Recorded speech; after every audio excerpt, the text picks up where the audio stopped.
بەخۆشحاڵیە وەکە ساڵانە ئێمە وەکو نەریتێک ئەم ئاهەنگە ئەنجام دەدەین چکە لای ئێمە پۆلی 12 پۆلێکی چارەنووسیە هەم بۆ هاندانی ئەم قوتابیانە بۆی ساڵانە ئێمە ئەم مەراسیمە ئەنجام دەدەین و خەڵاتیان پێشکەشەکەین.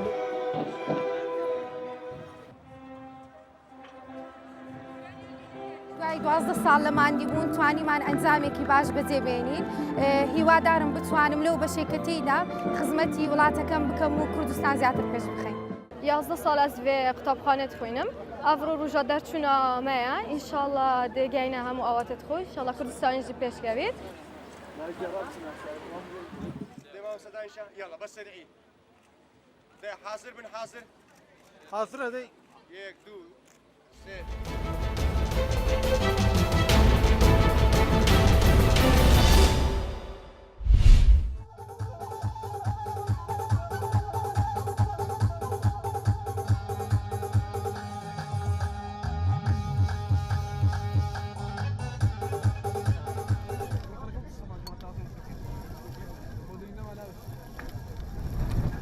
خۆی دوو گرنگی هەیە گرنگی یەکەم لە ئەوەدا کە قوتابیانمان لە ئێستادا زۆر ماندوون ئەمانەوێت لەو کەشەدا ئەو ماندووبوونیان هەندێک لە بیر چێتەوە گرنگی دووەمیشی ئەوەیە کە ئەمانەوێت کولتوری باو باپیرانمان نوێ بکەینەوە هەندێک لە قوتابیانمان لەوانەیە هەندێک لە شتە کۆنەکان و کولتوری باو باپیرانمان نەیاندید بێ ئەمانەوێت لێرە پێشانیان دەین و بیان بینن.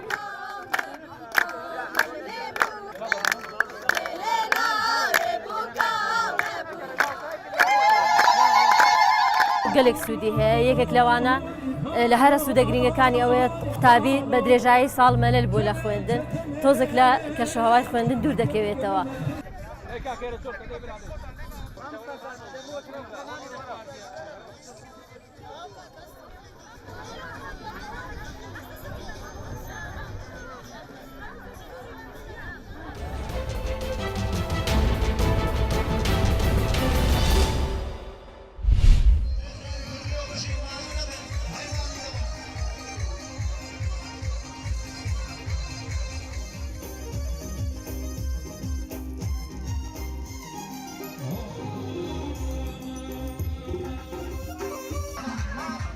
ئێمە وەکو گەنجانی سەی سادق ئەمڕۆ لە گوندی کانیەسکان هەستین بە دووبارەکردنەوەی پێنجەمین فیستیڤاڵی ساڵانە کە هەموو ساڵێک لەم بۆنەدا لە 20 مانگدا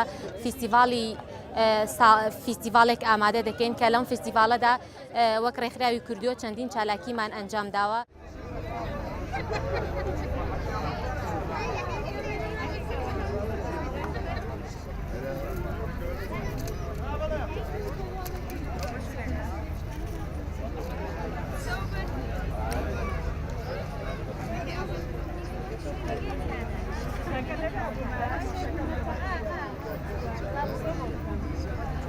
ئێمە لە ڕێکخراوی کوردیۆ لە لێژەی کار و چالاکیەکانماندا بۆ پێنجەمین ساڵ فیستیڤاڵی کلتوری ڕۆژی سێسایەقمان ساز کرد لە سێرەنگای کانیاسکان بە مەبەستی ناساندنی کلتور و مێژوو و ڕابردووی گەلەکەمان بەنەوەی نوێ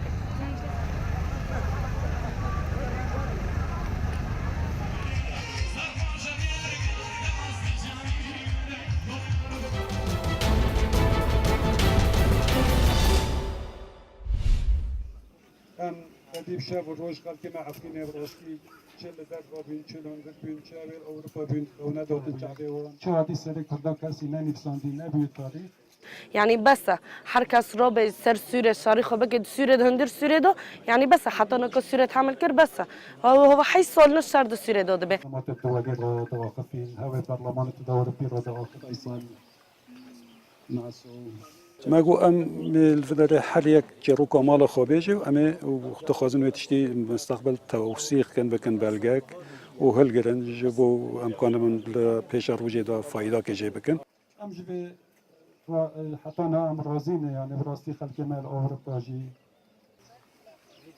أم خلات بيروز كن لك محمد بلكو أم سكرتني زخازن زكاري ودا